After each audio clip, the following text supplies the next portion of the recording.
कि आपकी पत्नी श्रीमती कुंती देवी जीतती हैं तो क्या काम होगा? निश्चित रूप से मेरा मूल मंत्र है मित्रों कि विकास आपके द्वारा जाकर घूमकर सबके बुलाकर दावती गिराकर आंख भी बनवाते हैं। उसके बाद भी पैर के इलाज भी करवाते हैं। जाकर अस्पताल में भी सभी काम करवाते हैं। इतना भी हम कहते हैं संतोष कुमार डॉक्टर जिंदाबाद तो जिंदाबाद। नमस्कार, आप देख रहे हैं मीडिया बिहार और आपके साथ मैं हूं अश्विनी प्रताप सिंह। अभी मैं छपरा नगर में हूं और अभी मैं श्रीमती कुंती देवी वार्ड 34 के प्रत्याशी के पति पूर्व पार्षद डॉक्टर संतोष कुमार शर्मा जी के साथ हूं। सबसे पहले सर, मीडिया बिहार पे आपका स्वागत है। नमस्कार मीडिया बंधु को मेरा हार्दिक अभिनंदन। ऐसे मौना हुसैन छपरा 44 नंबर ढाला के क्रांतिकारी भूमि पर मैं उनका हार्दिक अभिनंदन करता हूं और स्वागत करता हूं कि मैं इस पूजनीय स्थल पर विराजमान हूं और अपने जनता के बीच में हूं।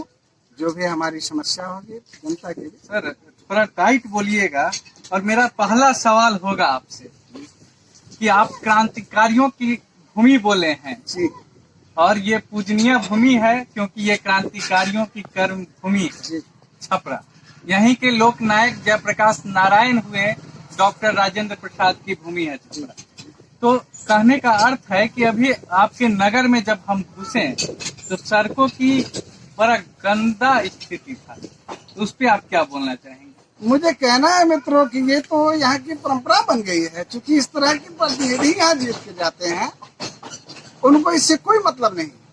अपने मेवा मिष्ठान मिल जाता है, अपना सेहत बन जाता है, अपना काम बनता, भाड़ में जाए, जनता की नीति यहाँ लेके चलती।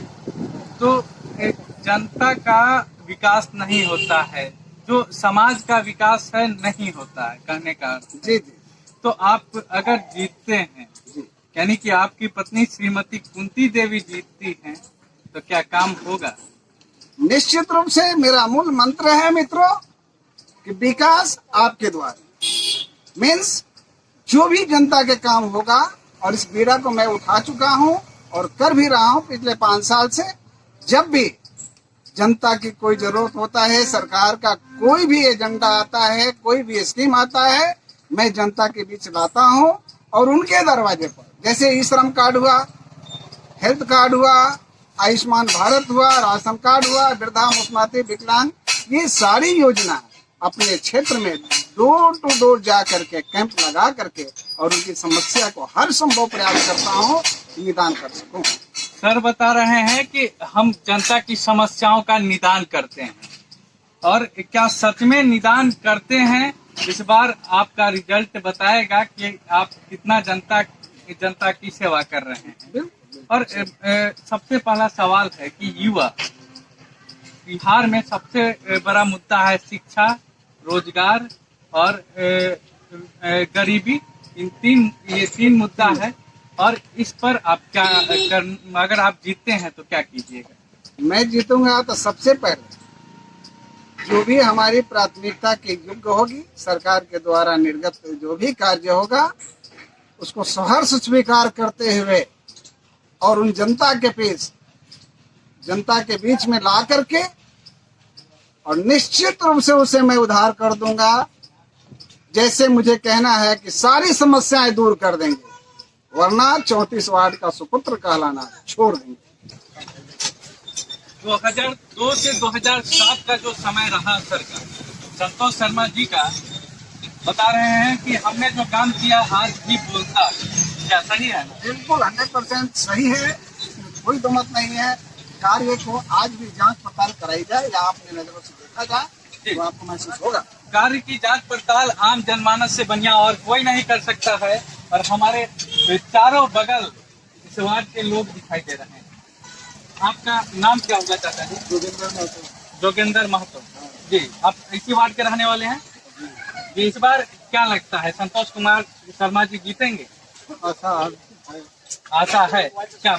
जो 2002 से 2007 में काम किए थे संतोष कुमार जी, सही था जी? अभी का प्रतिनिधि के अनुसार ये हम ऐसा काम करते हैं बुजुर्गों को भी इज्जत सम्मान की है। बुजुर्गों का भी इज्जत सम्मान किए हैं। हमारे साथ युवा है, आपका परिचय? हमारा नाम हृदय थोड़ा टाइट बोलिए। नारायण महतो हुआ हमारा नाम। हृदय नारायण महतो, वार्ड नंबर 34 के 34 के रहने वाले हैं। जी हमारे पूर्व पार्षद हमारे पास बैठे हुए हैं संतोष कुमार जी। जी आज जो 2007 में जितने भी काम किए जी बहुत बढ़िया काम किए। जी और उन्हीं के जुड़ाने के बाद जो भी हमारे गली के ढलाई हुआ वही अपने कर्मों के अनुसार अभी ढलाई अभी अभी अभी जो स्थिति है आपका नगर का, बहुत गंदा स्थिति है। क्या लगता है कि संतोष कुमार शर्मा जी को इस बार जिताइएगा तो फिर से वही 2002 से 2007 वाला समय वापस आ सकता है? निश्चित निश्चित निश्चित आएगा। क्या चाचा जी, क्या लग रहा है? ठीक है, ऐसा करेगा जी उसको बाद जीतेंगे। जो पहले का है उसको समस्या का जरूर समाधान करेंगे। समस्या का समाधान करेंगे संतोष कुमार शर्मा। क्या आपको क्या लगता है? हमारा भाई लगते हैं नरेश चौधरी, जी घर 44 नंबर डाला जी, आपका भाई लगते हैं। हाँ। और क्या लगता है? जी शर्मा जी हमारे भाई लगते हैं। घर जाकर घूमकर सबके बुलाकर दावती गिराकर आंख भी बनवाते हैं। उसके बाद भी पैर के इलाज भी करवाते हैं। जाकर अस्पताल में भी सभी काम करवाते हैं। जी जितना भी हम कहते हैं संतोष कुमार डॉक्टर जिंदाबाद तो जिंदाबाद कभी भी कहते हैं।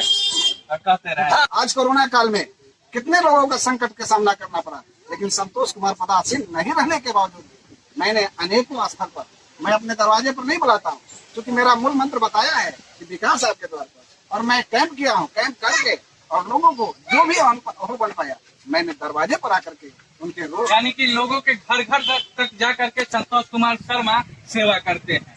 और इस बार लगता है कि 2022 के चुनावी जंग में विजय होंगे। क्या निश्चित रूप से अपार मत मिलेगा, इनका आशीर्वाद मिलेगा और हम लोग विजयी होंगे। और हमारी विजय नहीं, हमारे वार्ड 34 की जनता का विजयी होगा, और विजयी होगा, ऐतिहासिक विजय होगा। और मैं उनके आशीर्वाद से सारे संकट को दूर करने का हर संभव प्रयास करता रहूं। आजादी से लेकर अभी तक नगर परिषद का अनेकों बार चुनाव हुआ, और मैं पूर्व को कुछ नहीं कहना चाहूंगा, इसलिए कि उस पर कोई टिप्पणी करना उचित नहीं है। मुझे क्या करना है? आज आजादी के बाद भी जटई पोखरा जाकर देखिए, किसी तरह का कोई घाट नहीं है, सफाई नहीं है। हमारे मोहल्ले के माताएं बहनें जाती हैं, बहुएं जाती हैं घाट पे, अपने घर से सारी व्यवस्था करके जाते हैं, फिर भी उस तरह का माहौल वहाँ नहीं रहता है। आज भी वहाँ पड़ोस में जटई पोखरा के पास लोग बांस के चेचरी पर मित्रों चलने को मजबूर हैं, और आज भी उन्हें देखा जा सकता है 2-3 चेचरी आज भी लगा हुआ है। उनको रोड से अपने घर तक जाने में बांस के चेचरी पर जाना पड़ता है। जैसे आज भी मेन रोड की मैं बात करूं, नेहरू चौक से आगे जाएंगे मौना पकड़ी आप, इतना पानी और गंदगी लगा हुआ है। मेन रोड की जब ये स्थिति है तो गली गलियारों की क्या स्थिति होगी आप अंदाजा लगा सकते हैं।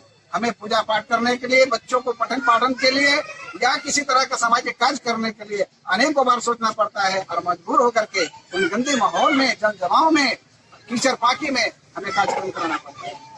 क्या हमारे माँ बहनों का इज्जत सम्मान के साथ खिलवाड़ करने का आपको अधिकार किसने दिया?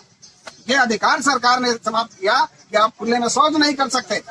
खुले में शौच करने को आज मजबूर है, इसलिए कि उसके पास उस तरह की व्यवस्था नहीं है। सरकार की भी स्कीम को धज्जी उड़ाया जाता है, 50% पैसा मिलता है, 75% पैसा गायब हो जाता है। इसी तरह के माहौल है, उनकी मजबूरी है, क्योंकि शौच ये कभी किसी को रुकता नहीं है। जहाँ जगह मिलता है खुले में। भारत के लोकतंत्र में छपरा एक अलग पहचान रखती है, और उसका ये स्थिति है तो बहुत शर्मसार कर रही है। ये स्थिति लोकनायक की भूमि की ये स्थिति सही में शर्मसार कर रही है। तो इस बार बदलना है, और बदलना है तो संतोष कुमार शर्मा जी को जिताना है। क्या संतोष कुमार शर्मा जी को जिताना है? चलिए, अभी के लिए धन्यवाद, मिलते हैं अगली वीडियो में।